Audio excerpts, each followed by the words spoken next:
Setiap hari, jutaan umat manusia bangun dan memakai karakter topeng yang berbeda, bukan hanya untuk melindungi diri dari apa yang ada di luar sana, tetapi juga untuk menyembunyikan siapa diri kita yang sebenarnya. Kita tersenyum, mengangguk, dan mengatakan, "Iya," padahal yang sebenarnya menguras energi kita, kehilangan sebagian dari diri kita dalam proses tersebut. Ini adalah perjuangan yang sunyi, melawan dorongan untuk menyenangkan semua orang kecuali diri kita sendiri. Tapi bagaimana jika saya memberitahu Anda bahwa lebih dari 2000 tahun yang lalu, sekelompok filsuf yang dikenal sebagai kaum Stoa menemukan cara yang kuat untuk membebaskan diri dari siklus ini?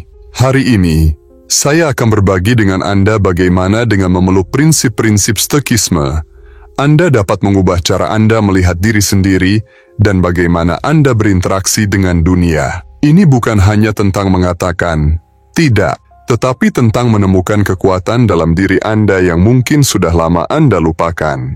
Tetaplah bersama saya saat kita mengeksplorasi pelajaran-pelajaran abadi ini, dan Anda mungkin saja menemukan kunci untuk hidup yang lebih otentik dan memuaskan. Jika Anda menghargai apa yang kami lakukan di sini dan ingin mendukung saluran ini, tolong berikan bantuan sederhana dengan menekan tombol subscribe. Juga, tetaplah bersama saya sepanjang video ini untuk mendapatkan manfaat penuh dari wawasan-wawasan yang transformatif ini. Mari kita mulai. Stoikisme mengajarkan kita untuk melihat ke dalam diri sendiri, untuk memulai pencarian kebebasan pribadi dengan memahami motivasi terdalam kita. Seringkali, kita menyenangkan orang lain karena rasa takut ditolak, takut tidak disukai. Namun, para Stoik seperti Epictetus mendorong kita untuk menanyakan pertanyaan-pertanyaan sulit kepada diri sendiri. Mengapa saya merasa perlu untuk selalu mengatakan, "Iya"?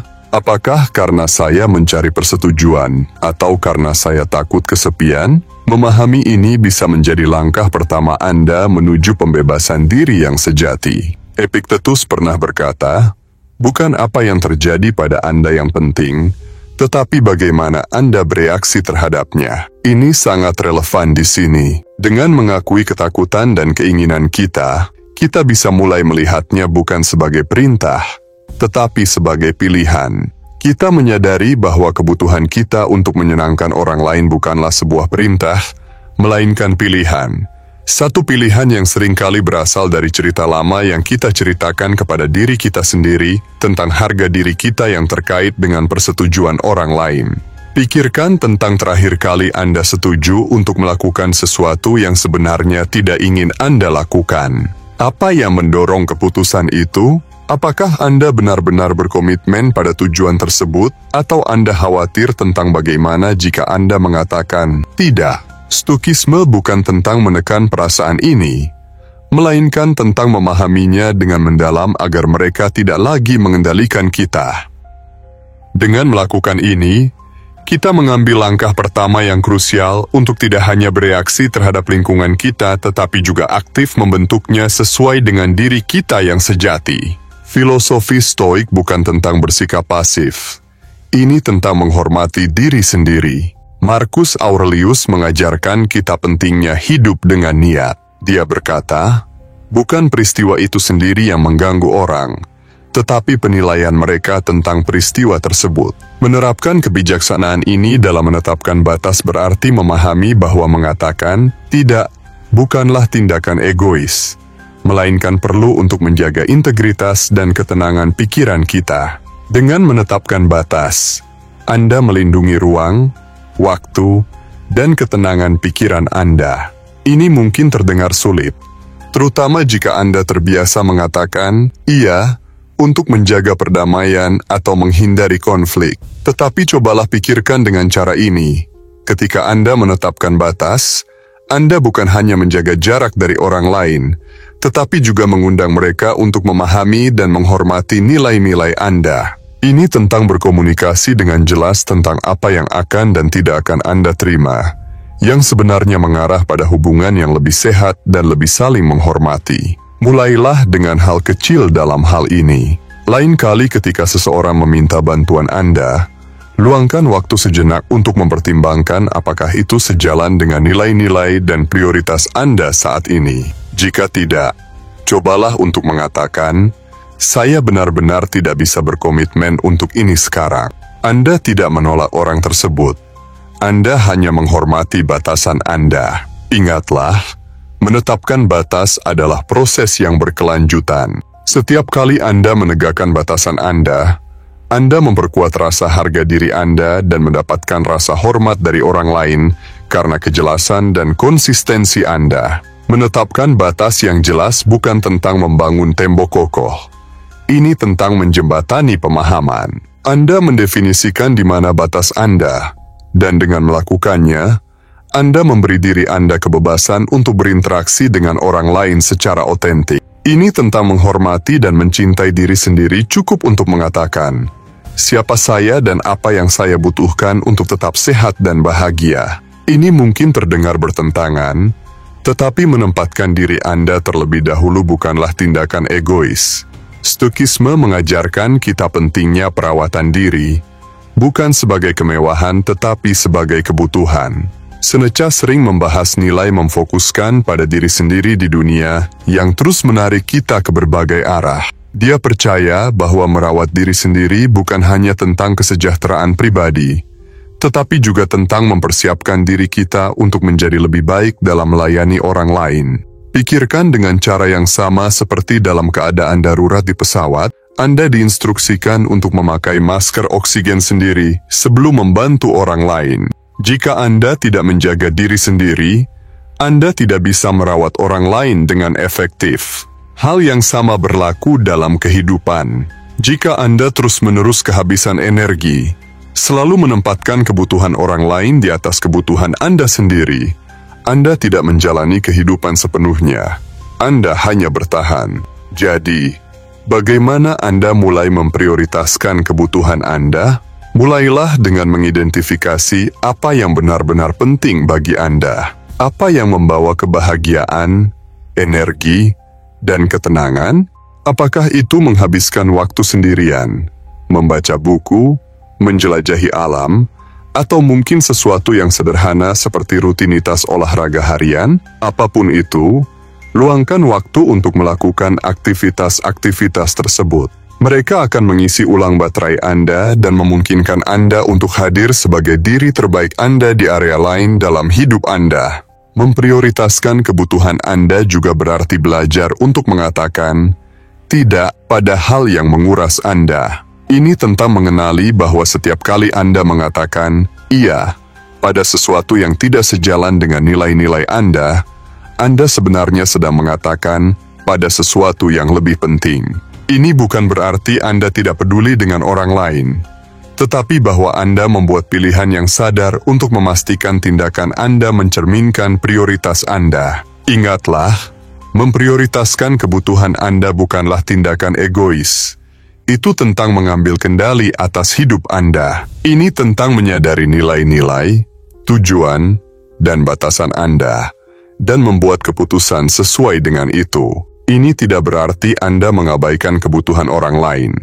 Ini berarti Anda menyeimbangkannya dengan kebutuhan Anda sendiri, yang merupakan ciri khas dari menjalani hidup stoik. Keseimbangan ini membantu Anda tidak hanya bertahan tetapi berkembang, membuat Anda lebih efektif dan penuh kasih dalam interaksi Anda dengan orang lain. Pernahkah Anda bertanya pada diri sendiri, apa yang benar-benar penting bagi Anda? Stoikisme mendorong kita untuk hidup sesuai dengan prinsip-prinsip kita. Ketika Anda mengetahui tentang nilai-nilai Anda, akan lebih kecil kemungkinannya untuk goyah di bawah tekanan untuk menyenangkan orang lain. Kejelasan ini membantu Anda membuat keputusan yang sejalan dengan diri sejati Anda, bukan hanya untuk memenuhi harapan orang lain. Mengidentifikasi nilai-nilai Anda seperti menggambar peta dari lanskap batin Anda. Kaum Stoik, khususnya Epictetus, menekankan pentingnya mengenal diri sendiri secara mendalam. Dia menyarankan bahwa memahami nilai-nilai kita bukan hanya tentang mengetahui apa yang kita sukai, tetapi juga tentang memahami apa yang kita pegang teguh, apa yang mendorong kita, dan apa yang kita bersedia perjuangkan meskipun itu tidak nyaman. Pengetahuan diri yang mendalam ini adalah baju besi yang melindungi kita dari tekanan eksternal dunia. Jadi, bagaimana kita memulai perjalanan penemuan ini? Dimulai dengan introspeksi. Luangkan waktu untuk merenungkan momen-momen ketika Anda merasa benar-benar puas. Apa yang Anda lakukan? Dengan siapa Anda bersama?